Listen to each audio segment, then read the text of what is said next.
All right. So, Andrea, welcome to the podcast. So, to jump right into it, tell us about your 2023 production. How did you finish up last year?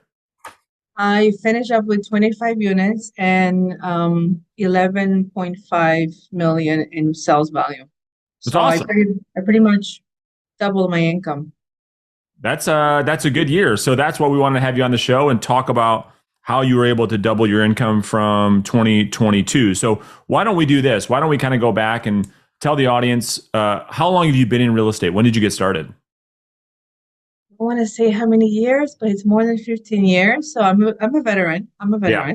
veteran. So let's talk about because which is great because I think there's a lot of agents that whether they're getting into the business, they've been in the business a long time, they struggle for a variety of different reasons. But if we just look at your own business from going from 2021 to 2022, what was the thing that made the biggest difference for you to double your production, double your income in just 1 year?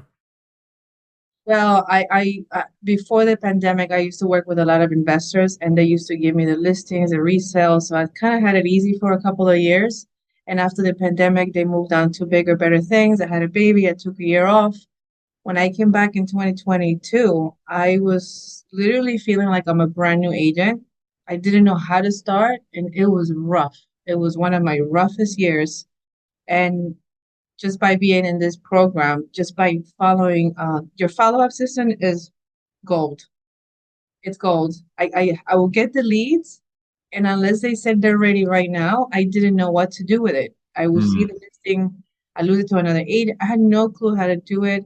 Your system about being on top of mind, texting them automatically, emailing them, sending the postcards, calling them, just being everywhere and on top of mind has that's the reason why I started getting it come list me now calls love because it. of my follow-up system that I followed from your program.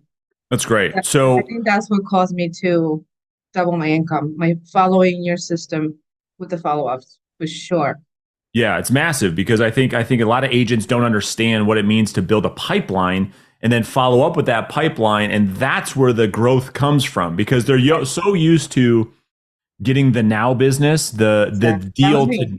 Yep, that's it. That's all of us. So Yeah. when you figure this out, where you're building a pipeline that you're following up with, you can continue to do the now business, but you also get business in the future. So let's break down your last year's production. Where where do you get most of your business from? What lead source are you working mostly? So I track all of my how I got from everything, like you said. I would say 20% is from past clients, but at least 50% of it was for me. I did really good with expires, following how that reverse talking, not being so pushy over the phone. May I, could we have a conversation? It's up to you. That's a great way to talk to them where they don't hang up on me. And Sure. and also, like you said, uh, them telling me I'm not interested, I used to be like, okay, and I'll hang up. Now it's just an objection. Just Yep. keep talking, get them to trust you, show some value, and get an appointment. Try to get in the door. That's how I got better with expires. I do a couple of absentee owners as well. Okay. Um, Awesome. the And are you? owners expires. Yeah. Are you? So you do some things with your past clients, but the vast majority of your business is still it's through outbound prospecting. Is that right? Correct. Yes. Okay. So That's let's break that down for the audience so they can really understand what it takes to do over $10 million in your market. Where do you sell real estate? New Jersey, You're in New Northern New Jersey. Jersey. Yes. What type of income does that represent? If you do $11.5 million in volume, what type of income does that represent with your GCI? I made 260,000.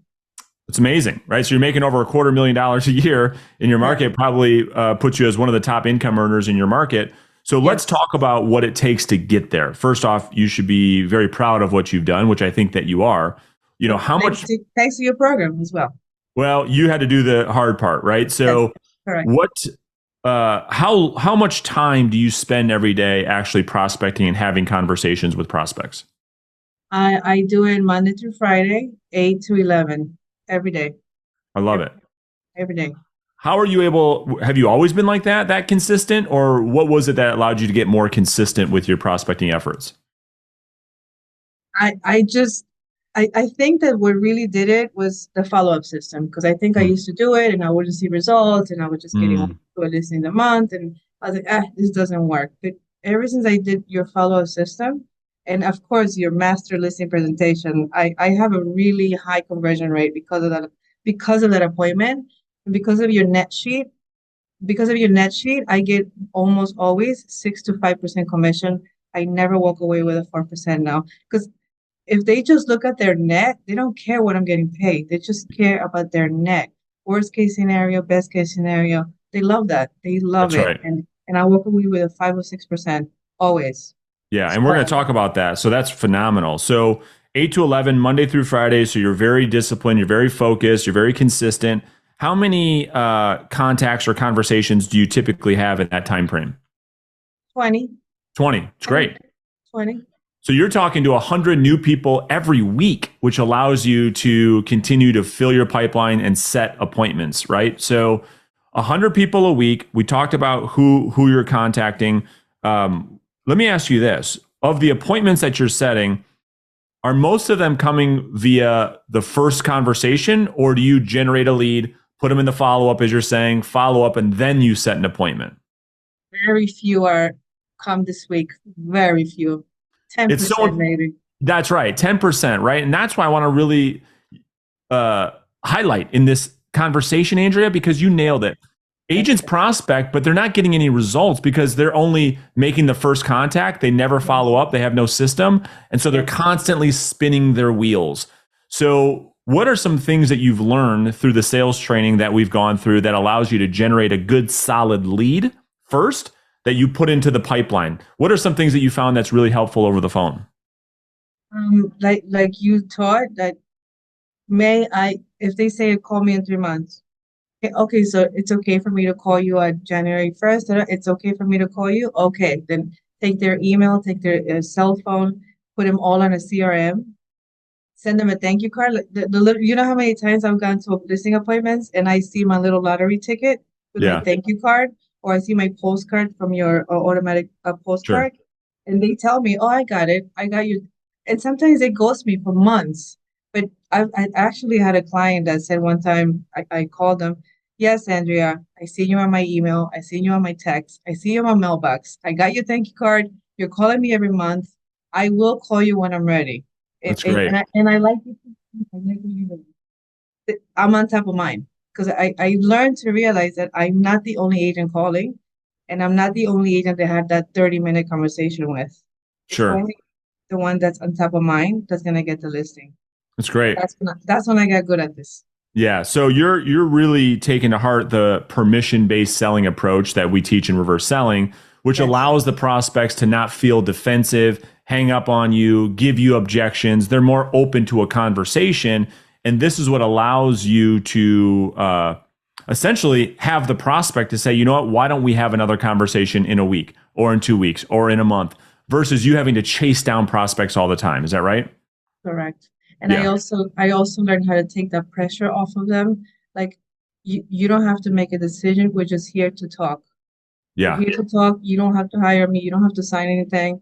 Even when they say I'm not signing anything, no problem. I still have the paperwork in my purse, sure, right? And once they trust me, I take it out. But yeah. I just see it as an objection. I don't let that hold me from pushing the appointment or meeting with the client. Yeah, So that's great. So let's talk about the appointment for a second. So there's a phased approach, right? There's three types of appointments. There's a preview appointment, there's a discovery appointment, and then there's what I would call a quality listing appointment. And I think agents, based on their experience, go through different phases. When you're brand new, you probably go on a lot of appointments, but you have very low conversion because the appointments aren't that good. Uh, and then over time, as you grow your skills and your confidence, you can start to set really good appointments. And then you have a very high conversion. That sounds like where you're at right now. But did you go through a progression like that as well? 2022, since I felt like a new agent, I did a lot of previews Yeah, and I did a lot where I wasn't even pushy and not just pushy enough, I just wasn't prepared. But I practiced your listening presentation over and over and over. I actually took a week off when I bought your program and I just studied the whole videos. I took a lot of notes and I just practiced, practiced, practiced. And 2022 was a lot of walking away without the listing or just going to previews. Sure. Now my conversion rate is like probably 90%. Wow. To the appointment, I'm getting the listing.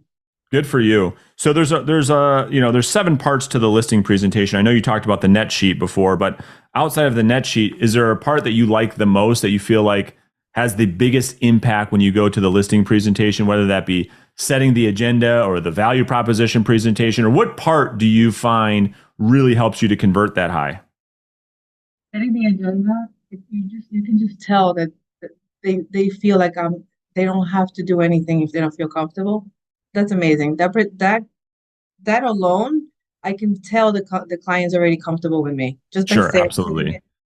you don't have to make a decision. We will figure out together if working together makes sense. They just feel more. I can tell they're relaxed.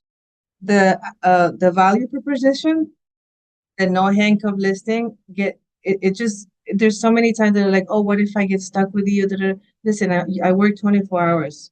If in 24 hours, every 24 hours you can fire me at any time, it gets them every time. Yeah. Because And what you, again, and yeah.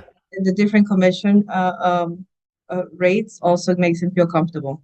Yeah, yeah. And so that's exactly right. I mean, what you have learned is how to communicate in a way that doesn't make the prospect get into that reactance mode where they're having to push back. Because I think when the audience hears what you're saying, they're saying, well, man, it sounds kind of, counterintuitive. I hear you saying, well, you don't have to make a decision today, but I want the listing.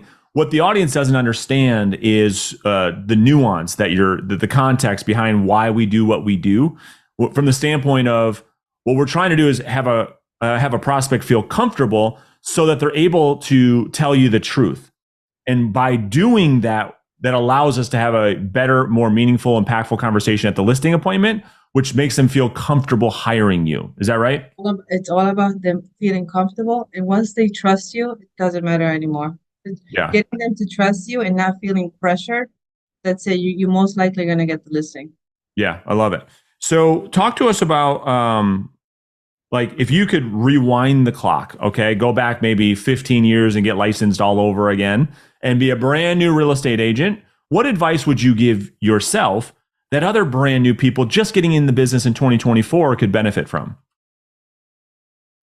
I would have done a much better job of keeping in contact with all my clients, right? Referral for life. That I feel like I have to start from scratch again because I have it, but not as much. Yeah. It's just giving everybody 110% customer service and keeping them as CRM and communicating with them. Because eventually I just want to work on a referral system, not just prospecting forever. That's right. So if I would have known this 15 years ago, I wouldn't have to prospect, but it's okay. I have the skill. I can restart. Yeah. It's so funny. That's my biggest regret too. I tell people all the time, if I could go back and do it all over again, I would have just focused on exactly what you just said. Because the goal, to your point, is that you wake up in 10 years or 5 years or 15 years and have a referral based business where you're doing 25, 35, 45 deals a year, all through past clients and referrals. But to your point, when you don't, you got to keep prospecting, got to keep grinding. But we learn what we learn. But I think that's great advice. What is your goal for 2024 with the skills that you now have?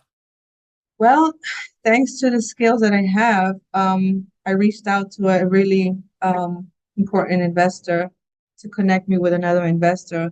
And I'm actually working with an investor right now that the way we're going, and because I know how to close a deal, how to do the follow-ups, we've been taking like 4 listings a week.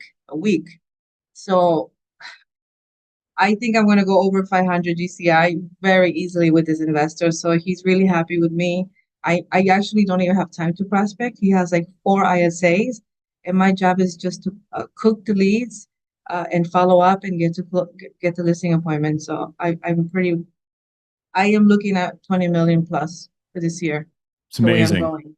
Good for you. And you've gotten there because of your confidence, because of your business stature, because of your ability to build relationships that you've earned a high value client like this that you Yes, can continue to serve. And that's the ideal thing for us to do is to find a couple of clients that you continue to work with on a continuous basis instead of chasing one deal at a time. Is that right? exactly. Yes, I think that I got that beautiful connection, and I'm not going to let it go. And I think that my skills of follow-ups and how to close the deals is why this investor is comfortable with me right now. Yeah. So Yeah. very That's happy. awesome. Well, any last tips or advice would you that you find was most helpful in the last 15 years that you think people could benefit from? Always invest in your education. So I'm always open to hiring someone to help me because no matter how good you think you are or how good you're doing, you could do better. Always. You can invest in yourself, your education, your skills, and you can go from 5 million to 10 million in no time. So always invest in yourself. For sure. It's Yeah. an investment, not a cost. That's right. I totally agree. I mean, to this day, I still have 3 coaches myself. That's how you just keep leveling up. So, Andrea, we appreciate the time that you spent with us so much. I got a page of notes. I'm sure the audience did too. Best of luck on your future. I can't wait to see you continue to rise to the top. And we appreciate you so much. Thank you, Brandon. Best decision I made. Thank you so much. You got it. I'll talk to you soon. Okay.